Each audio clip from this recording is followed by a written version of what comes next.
And that's the first test for the Gospels, it seems to me. We have to find out, are the Gospels written early enough so that the people who say they wrote them could actually have been there to see what they say they saw? Make sense?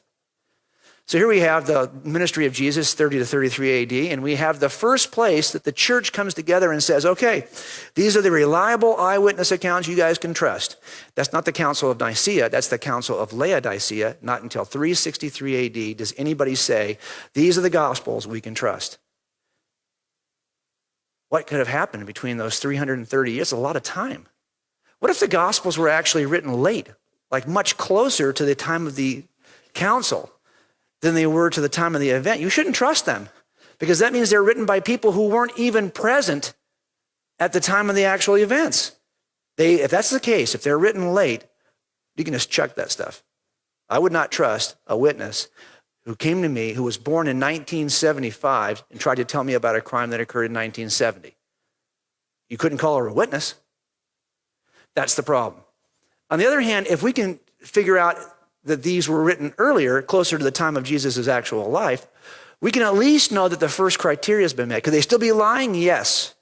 But at least we would know they're lying at the time of the actual event. That'll help us. So we're going to take a look at this right now. How do we know when these were written? When were the Gospels written? Well, I was moved when I read through the Gospels. I'm looking for pieces of circumstantial evidence to build a circumstantial case. It seems to me what's missing in the Gospels, for example, is any description of the destruction of the temple. It'd be wise to include it, it seems to me, because Jesus is going to talk about it. He's going to predict the destruction in Matthew 23. Why wouldn't you include the actual destruction of the temple? It's going to happen in 70 AD when the Roman army comes in and sieges. As a matter of fact, the siege of the city is also missing. They laid a siege around the city about 2 or 3 years before the actual destruction of the temple. It'd be a great opportunity for Peter, when he's talking in 1 Peter about suffering, to reference the siege of Jerusalem, where they starved out and eventually collapsed the walls and destroyed the temple. What a great place to talk about suffering. Why is there no mention of the siege anywhere in Scripture? Why is there no mention of Paul's death? Why is he still alive at the book of Acts when it ends? You know he dies around 64, 67. He's martyred in Rome. Why not mention his martyrdom? I mean, you mentioned Stephen's martyrdom in the book of Acts. You mentioned the martyrdom of James, the brother of John. Paul's a pretty big figure in the book of Acts. Why don't you mention his death? Why don't you mention Peter's death? Why don't you mention James, the brother of Jesus? He dies in 61. The 3 biggest players in the book of Acts, and you don't describe their death? Why not? Do you know why, right? Because the book of Acts was written before. The book of Acts is written before all these things actually occurred. That's the most reasonable inference from the evidence, is that Luke is writing sometime before these events had occurred. Now, I'm going to be conservative. I'll put it right here at 60. We don't know how much earlier he actually wrote it, but 60 is fair at least, because it would at least get James is not mentioned. He has 61, so we'll go 1 year before that just to be safe.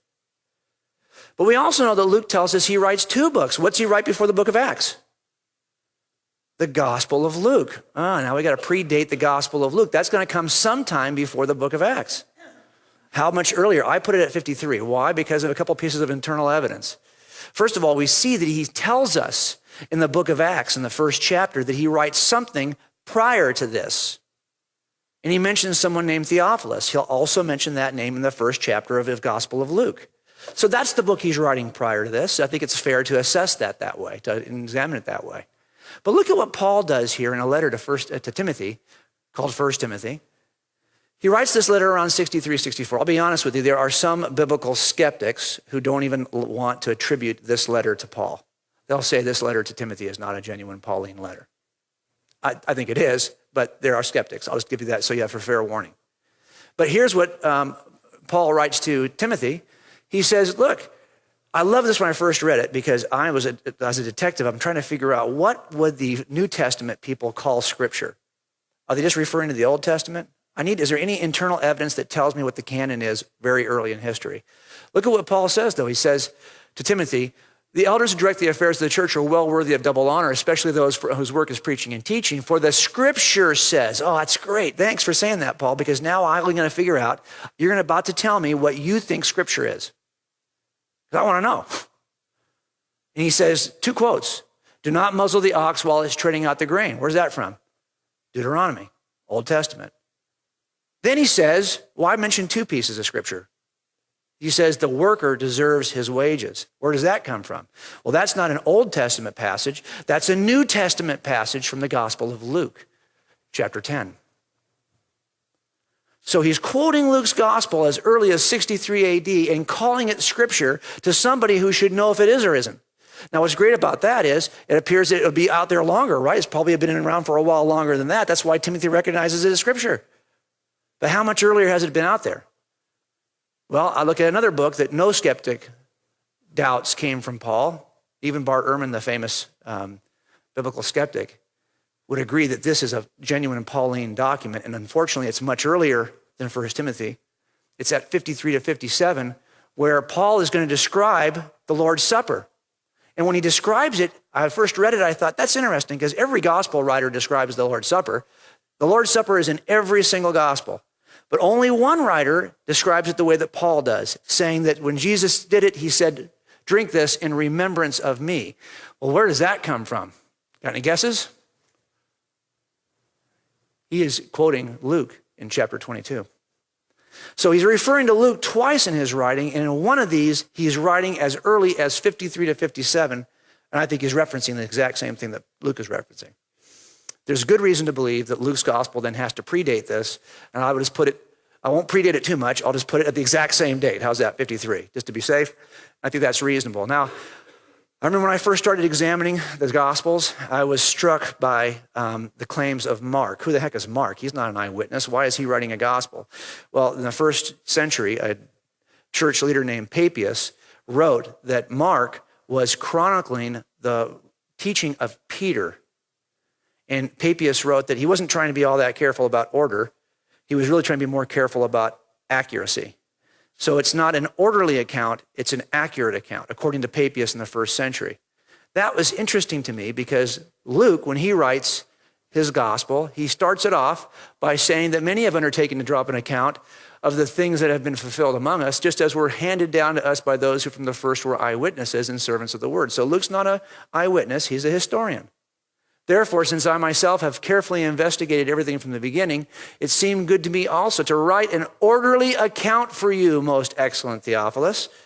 That's interesting. If you're writing an historical account, wouldn't I assume it's orderly?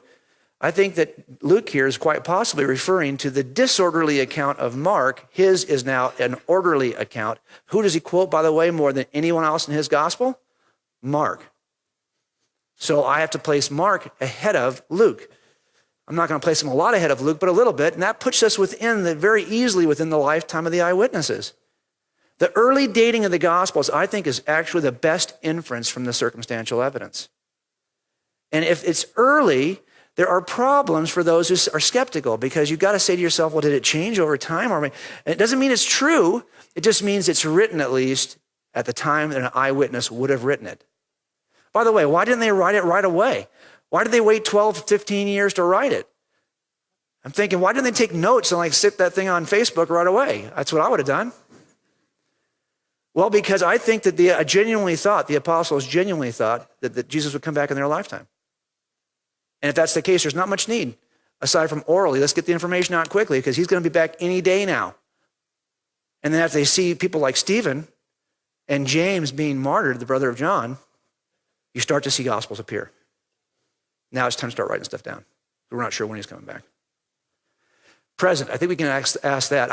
I have an entire 25, 30 minutes we could do just on verification, internal and external. So I'm just going to have to, we'll say it's in the book, but I love this aspect of using outside sources, internal corroboration of language and government and all kinds of references that the scriptures make.